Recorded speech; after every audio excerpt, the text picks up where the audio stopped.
ምንድነው ከፍራቻችን ነው። ያው ይሄ ልጃችን ቅድም ልክ እንዳልሽው ዘንዬ ከፍራቻችን ከፍቅር የሚመስል ግን ፍቅር አይደለም። ሰውን ማፎካከር ከናካቴው ወንድም ወንድሙን እንዲጠላ ማድረግ ነው የሚሆነው። ግን ይልቁንስ ከምናፎካክራቸው አንዳቸው ለአንዳቸው እንዲጠቅሙ ብንመክራቸው ጥሩ ነው። አንድ ሰው ምን አለኝ፣ እኔ እናቴ አስተማሪ ነበረች እና ሁል ጊዜ ስንሄድ ከተማርክ ያው ዶክተር ወይ ኢንጂነር ትሆናለህ፣ ኢትዮጵያ ነው እዚህ አይደለም። ካልተማርክ ግን በቃ ልክ እንደነዚህ እያለች ጧት ስንሄድ ቁጭ ብለው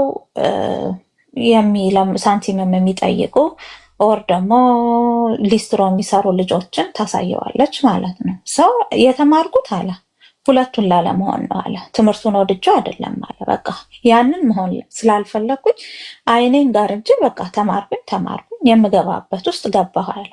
ግን ትልቅ ከሆነ በኋላ ጨርሶ ሁሉን ነገር ከያዘ በኋላ እዚህ ወደ አሜሪካ ሲመጣ እኔ ግን ማን ነኝ? ምንድን ነኝ? ምን ፈልጌ ነው የተማርኩት? ለምንድን ነው የተማርኩት? የሚለው በጣም ብዙ ውስጥ ጥያቄ ፈጠረበት እና 1 ዓመት ወሰደብኝ አለ ፊገር አውት ለማድረግ ነገሮችን ቁጭ ብዬ የምፈልገው ፊልድ ውስጥ ነው ያለሁት፣ ምን ውስጥ ነው ያለሁት ብዬ ያለ እና መቀየር የነበረበት ነበረ። ቀይሮ የሚፈልገውን ነገር ማድረግ ቻለ። ያው እዚህ ኦፖርቹኒቲው ስላለ። ግን በጣም ብዙዎች እንደዚሁ ተብሎ በግድ እንትን ብለው በግድ ትምህርት መስመር ውስጥ በግድ ተቀምጠው ያ ትምህርቱን ይዘው ግን በስነ ስርዓት ኢፌክቲቭ ሳይሆኑ የሚሰሩ ሰዎች እንግዲህ ያጋጠሙን ነው በየቦታው በየመስሪያ ቤቱ በየሁኔታው አይደል። ግን ልጁ የሚሆነውን እንዲፈልግ ከሌላ ሰው ጋር ራሱን እንዲያውቅ ኮምፔር ባናደርገው ቢቀርብን። መጨመር ፈልገው 1 ነጥብ ማለት ነው። አሁን ኮምፔር አድርገን ማለት ነው ልጆቻችን ደግሞ እሺ እንደነንተና አርጉልን ሲሉ ደግሞ እኛ እናረጋቸው ኦልሬዲ ኮምፓሪዝን አስተማርን እኮ። ማወዳደር በራሳቸው ብቁ እንዳልሆኑ አድርገን አስተምረን ሄደን ከዛ ደግሞ እንደገና እንደከሌ መሆን አይደንቲቲያቸውን ሲያጡ ደግሞ መልሰን እንደገና ኮምፕሌን እናደርጋለን። ስለዚህ ከስር ከመሰረቱ ራሳቸውን ብቻ ሆነው በራሳቸው ተማምነው ማድረግ የሚችሉትን ማድረግ የሚወዱትን እንዲያረጉ ሰፖርት ካላረገን ባክፋየር ያደርጋል ነገርየው፣ መቼ በዛ አያበቃም። ስለዚህ ስፒሪቱ ማይንዴት ነው። ቴንክ ዩ ሶ ማች ለማንኛውም ቴንክ ዩ እልፍ። ይሄን ታሪኩን አልጨረስኩትም፣ ግን ታሪኩን አሁን ፍሊፕ ብናረገው ብንለውጠው፣ ለምሳሌ ይህች እናት ስትወስደው እባክህ ልጄ ጥሩ ተማርና የእነዚህን ልጆች ህይወት ቀይርላቸው ብትለው ውስጡ ርህራሄን ከታ እንዲማር ብትፈቅድለት ይሄ ልጅ ብዙ ለውጥ ማምጣት አይችልም? በጣም አይደል? ልጆቻችንን ይኸው ብዙ ጊዜ ይታየኛል። ልጆች ቅፍ አድርገው አዲስ አበባ መኪና ሲነዳ ምናምን በቃ መጨረሻሽ እንደዚች ነው የምትሆኘው ይባላል አይደል? ልጆች ማትማሪ ከሆነ የቤት ስራሽን ማሰሪ ከሆነ ይባላል። ከዛ በቃ እኮ ሴት አረግንላቸው ቢበዛ ምንድን ነው የምትለው? ባይ ዘ ወይ አይምሯቸው ፕሪፎንታል ኮርቴክሳቸው ገና ዴቨሎፕ ስላላደረገ፣ ፕሪፎንታል ኮርቴክስ ማለት ምን ማለት መሰላችሁ? ነገሮችን አመዛዝ ነው። ይሄ ጥሩ ነው ይሄ መጥፎ ነው ብሎ የሚያስበው የአይምሯችን ፓርት ማለት ነው። እሱ ገና ዴቨሎፕ ስላላደረገ ምንድን ነው የሚሉት? ምን ችግር አለው ታዲያ እዚህ ጋር ብሆን? እንደውም ለእነሱ ፈን ነው እኮ የተከለከሉት ነገር ስለሆነ። እኛ የተከለከልነውን ነገር አልነበር እንወደ የነበረው ልጅ የነበረ እኛ ፈርተው እንዲተዉ ነው አይደል የምንፈልገው። ግን አያስፈራቸውም። እንደውም በቃች ከሆነች ምን ችግር አለው ላይ ይመጣሉ። ልክ እንደ ዱላው ማለት ነው። ዱላውም እኮ በፊት የመጀመሪያ ቀን ያስለቅሳል። ከሱ በኋላ እኮ ምንም አይመስላቸውም። እንደውም ቤተሰብ ይደክማል አይደል በመግረፍ ልጆች ይደነዝዛሉ እኮ። ደንዝዘው እኮ አይደለም በቃ የሚመጣው ምንም ከዱላ አያልፍም ነው እኮ በቃ ራሴን ካስደሰትኩኝ። እሱ ላይ እንዳይገቡብን ብንጠነቀቅ እላለሁ እንደ ወላጅ። ግን አንድ ደግሞ ሌላ የምጨምረው ምን አለ ይመስልሻል? ይታያ አሁን ለምሳሌ ሌትሴ ወላጆች አሁን አንድ ወላጅ ልበልሽ የሆነች ጓደኛዋ ቤት ትሄዳለች። እዛ ሄዳ በቃ ልጆቹ በደንብ ቤት ውስጥ ሲሳተፉ የቤቱንም ስራ ሲያግዙ የእጅ ስራ ደግሞ ይወዳሉ እንበል ያንን ነገር ሰርተው ታያለች። እሷ ለቤቷ ያንን ነገር ትመኛለች አይደለ? ያንን ታይልሽና ትመጣና ልጆቿን በቃ እዚህ መታ የሰው ልጅ ስንት ነገር ያደርጋል እናንተ በቃ ሰው ወደኋላ የቀረች ይመስላታል፣ እንደ ወላጅ እንትን ያለች ይመስላትና ሰው ስንት ነገር ያደርጋል እናንተ ግን ቤቱን እንኳን አስተካክላችሁ መያዝ አትችሉም ምናምን ትልና ያን ሰሞን በቃ መከራ መብላት ነው ልጆቹን ተነስታ እንትን ትላለች። እና ግን እኔ ምን እላለሁ መሰለሽ፣ ኦኬ ያችኛዋ እናት እኮ ልጆቿን ትሬን አርጋ አብራ አሳይታ አብቅታ ነው አይደለ እንዴ? እችኛዋ አይታ ብቻ መታ ነው ገባሽ? ያንን አይነት ነገር ከልጆቹ ኤክስፔክት የምታደርገው እሱ የለችም ፕሮቫይደር እና ያ ነገር ሲሆን አንቺ ለልጆችሽ በትክክል ያልሰጠሽውን ያላቀበልሽውን ነገር እንዴት አድርገሽ መጠየቅ ትችላለሽ? እና ኤክስፔክቴሽናችን ራሱ ትንሽ ሪያሊስቲክ ቢሆን ጥሩ ነው ባይነኝ። ትክክል። ከዛ ደግሞ ልክ ኮንሽስሊ ብናስበው እኛም ተብለን ያልወደድነውን ነገር ነው ልጆቻችንን የምንላቸው እና አይደል? ያቺ ኮንሽስ ፓረንቲንጋችን ላይ ስንገባ ብናስብባት በጣም ጥሩ ነው። ማለት የምፈልገው ውስጥ ምንድነው ህልም ለራሱ ነው ለሰውየው ነው አይደል የሚታወቀው። ምንም ያክል ልጆቻችን ቢሆኑ እንኳን ውስጣቸው ያመቁትን የሚያውቁት እነሱ ናቸው እና ውስጣቸውን ባንገልባቸው ልክ ብርሃናቸውን እኮ እንደመከለል ነው የሚሆነው። ኮምፔር ባረግናቸው ቁጥር መሆን የሚፈልጉትን ነገር እየተዉ መሆን የማይፈልጉትን ነገር እየሆኑ ነው እንዲኖሩ የምናረጋቸው። እንደሱ ደግሞ አሁን እንደው ምርጫ ኖሮሽ ትልቅ ሆነሽ መለወጥ ማትችይ ከሆነ እንደ ትልቅ ሰው ስትሆኝ ምን ትሆኛለሽ? በቃ ምንም የማይሰራ ምንም ፍላጎት የሌለው ጀስት ተነስቶ ምግብና መጠጡን ማሟላት ስላለበት ብቻ የሚሄድ ትልቅ ሰራተኛ ሰውዬ ትሆኛለሽ ማለት ነው። ውጭ አሁን ብዙ ጊዜ ኢትዮጵያ ውስጥ የምናየው ማለት ነው። ቢሮ ሄደን እኮ የሆነ ነገር ሳይሰራልሽ የምትመለሹ ሰዎቹ ቢሮ የሚመጡት ጀስት መከፈል ስላለበት እንጂ ለስራው ፍቅር ስላላቸው አይደለም። እንደሱ ሲሆን አስቸጋሪ ነው። ጠዋትም ተነስተሽ ስራ እኮ ለመሄድ ኤጭ እያልሽ ነው የምትሄጂው ሳትወጁ ሳታፈቅሩ እና ልጆቻችን ውስጣቸውን ባናዳምንባቸው ጥሩ ነው። አንዳንድ ጊዜ ስለ ሎ ራሱ ልጆቹ መማር ያለባቸው ነገር ሎዎች ይጠብቋቸዋል እንጂ አይጎዷቸውም የሚለውን ነገር ነው። እኛ ግን ሎ በቃ የሚሰብር ነገር አድርገን ስለምንሰጣቸው መሰለኝ ልጆቹን መቀበል የማይፈልጉት። እና ደግሞ በዛ ላይ ዋንስ አንቺ ኖ ስቲ ቆይተሽ በኋላ እነሱ መንገዱን አንዴ ካገኙት በኋላ ሌትሴ ወይ ካደጉም በኋላ ከቤትሽ ጥለው ከወጡም በኋላ ቢሆን እንደፈለጉ የሚሆኑበት እድል ያገኛሉ። ሰው ከመጀመሪያው ማስተካከል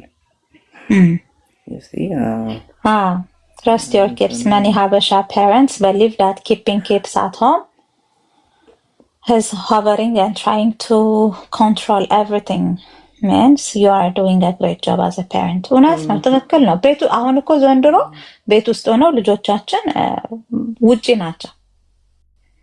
እድሜ ለኢንተርኔት እድሜ ለስልክ ምንም የት እንኳን እንደሚውሉ ማናውቁበት ሰፈር ውስጥ ነው ያለ ነው። እንደሱ ከሚሆን እንደ ጓደኛ ልጆቻችንን ብናወራቸው ምን ማድረግ እንዳለባቸው ብንመራቸው ቅድም እንዳሉት ለስህተት ቦታ ቢኖረን ክፍተት ቢኖረን ሁሌ ይሳሳቱ ማለት ሳይሆን አንዳንድ ጊዜ ኦኬ ብንል ፍሪደሙንም ባላንስ ተደርጎ ቢሰጣቸው በጣም አስፈላጊ ነገር ነው። እንደዚህ ካለም የመጨረሻው ላድርገውና ጥያቄውን ስሜቶቻችንን እንዳንገልጽ ለምን እንትን ትሉናላችሁ? ሰፕረስ ታደርገው ትገድቡናላችሁ? ይሄም እኮ ስለ እነሱ more about us ምን መሰለሽ ትልቁ ችግር እኛ እንደ ማህበረሰብ ከስሜቶች ጋር ብዙ ትውውቅ የለንም አይደለ? ላይክ ስናድግም ስሜት እንድትገልጪ ወይ ደግሞ እየተሰማሽ ያለውን ነገር አውቀሽ አሁን እኮ እንዲህ ከፍቶኛል ወይ ደክሞኛል ርቦኛል ወይ ደግሞ ተበሳጭቻለሁ ተጨንቄያለሁ ምናምን ብለሽ ስሜቶችሽን ተዋውቀሽ በስነስርዓት አውቀሻቸው አይደለም ያደግሽው። አንቺ ገና በልጅነትሽ የሆነ ነገር ሲያስከፋሽና ስታለቅሺ ቶሎ ወላጅ ምንድን ነው የሚያደርገው? ዝም ነው የሚያስልሽ በጉልበት ማለት ነው፣ በቁጣ በዱላ።